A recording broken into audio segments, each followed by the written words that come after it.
अम्बाला का एयरपोर्ट बिल्कुल बन के तैयार है। उसमें केवल जो लगेज एक्सरे की मशीन है वो लगनी है। उसके लिए मैं केंद्र सरकार के एविएशन मंत्री जी से मिला था और उन्होंने कहा था कि हम जल्दी इसको मुहैया करवा देंगे। सारी तैयारियां की जा रही हैं और जल्दी ही यहाँ से उड़ाने शुरू हो जाएंगी। तो यहाँ वैसे अभी जो MOU हरियाणा सरकार ने किया हुआ था उससे तो उड़ान एक अयोध्या जाएगी और एक जाएगी जम्मू। लेकिन माननीय मंत्री जी ने मुझे विश्वास दिलाया है कि वो एयर इंडिया की और इंडिगो की फ़्लाइटें भी यहाँ पर उनका स्टॉपेज करेंगे, तो उससे फिर हमें और लाभ होगा और यात्री सभी तरफ जा सकेंगे। मैं यहाँ भुट्टा जी 5 साल के लिए तो उनको काटा लगी गया ना जी। अब 5 साल के कुछ भी करते रहे, गाने बैठ के मारे, चाहे कुश्ती लड़े चाहे कबड्डी लड़े। अब 5 साल तो जनता उनके तरफ मुंह करके देखेगी नहीं। सर क्या देखिए, कांग्रेस पार्टी प्रजातांत्रिक पार्टी नहीं है। इसमें कोई भी फैसला प्रजातांत्रिक तरीके से नहीं होता, इसलिए बड़े बड़े फैसले ये कर नहीं पाते हैं। पिछले 10 साल से ये अपना संगठन नहीं बना पाए इसी कारण से, क्योंकि ये एक पार्टी नहीं है, ये तो गिरोह है जो चुनाव के वक्त इकट्ठा हो जाता है और गिरोहों के फैसले आपको पता कि आसानी से नहीं होते। अम्बाला का एयरपोर्ट बिल्कुल बन के तैयार है।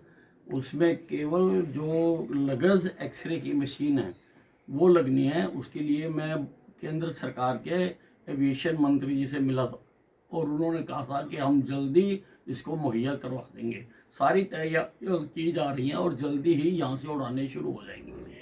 तो यहाँ वैसे अभी जो MOU हरियाणा सरकार ने किया हुआ था उससे तो उड़ान एक अयोध्या जाएगी और एक जाएगी जम्मू।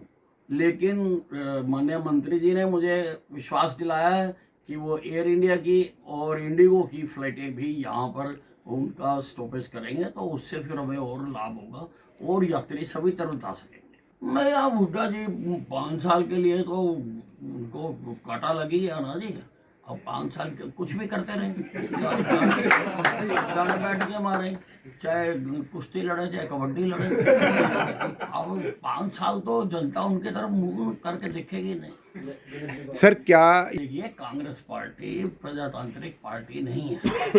इसमें कोई भी फैसला प्रजातांत्रिक तरीके से नहीं होता, इसलिए बड़े बड़े फैसले ये कर नहीं पाते हैं। पिछले 10 साल से ये अपना संगठन नहीं बना पाए इसी कारण से, क्योंकि ये एक पार्टी नहीं है, ये तो गिरोह है जो चुनाव के वक्त इकट्ठा हो जाता है और गिरोहों के फैसले आपको पता कि आसानी से नहीं होते। अम्बाला का एयरपोर्ट बिल्कुल बन के तैयार है।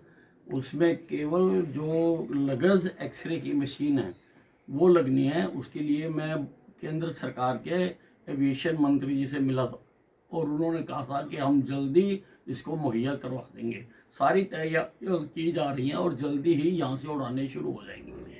तो यहाँ वैसे अभी जो MOU हरियाणा सरकार ने किया हुआ था उससे तो उड़ान एक अयोध्या जाएगी और एक जाएगी जम्मू। लेकिन माननीय मंत्री जी ने मुझे विश्वास दिलाया है कि वो एयर इंडिया की और इंडिगो की फ़्लाइटें भी यहाँ पर उनका स्टॉपेज करेंगे, तो उससे फिर हमें और लाभ होगा और यात्री सभी तरफ जा सकेंगे। मैं यहाँ भुट्टा जी 5 साल के लिए तो उनको काटा लगी गया ना जी। अब 5 साल के कुछ भी करते रहे, गाने बैठ के मारे, चाहे कुश्ती लड़े चाहे कबड्डी लड़े। अब 5 साल तो जनता उनके तरफ मुंह करके देखेगी नहीं। सर क्या देखिए, कांग्रेस पार्टी प्रजातांत्रिक पार्टी नहीं है। इसमें कोई भी फैसला प्रजातांत्रिक तरीके से नहीं होता, इसलिए बड़े बड़े फैसले ये कर नहीं पाते हैं। पिछले 10 साल से ये अपना संगठन नहीं बना पाए इसी कारण से, क्योंकि ये एक पार्टी नहीं है, ये तो गिरोह है जो चुनाव के वक्त इकट्ठा हो जाता है और गिरोहों के फैसले आपको पता कि आसानी से नहीं होते।